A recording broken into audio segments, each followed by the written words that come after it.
গত বছর ক্লাস 9-এ 82টা বাচ্চাকে ফেল করানো হয়েছিল। আমি জানতে চাইছি যে ওদের মধ্যে কতজন এখনো স্কুলে পড়ছে। 28 জন।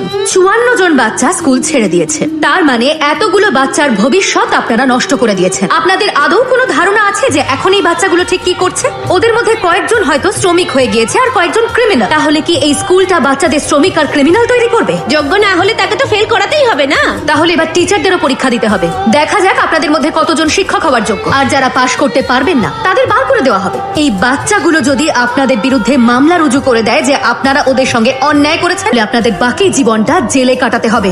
আপনারা কি এই বাচ্চাগুলোকে আরেকটা সুযোগ দিতে পারতেন না? হাই স্কুলে ফেল করাটা এমন কোনো বড় ব্যাপার নয়। একেই তো এখানে টিচারের সংখ্যা কম, আর ওই অবাধ্য ছেলে মেয়েগুলোকে পড়াবোই বা কিভাবে? ওদের অবাধ্য বলবেন না, ওটা আপনারা। সুস্থ মানুষের চিকিৎসকের প্রয়োজন হয় না।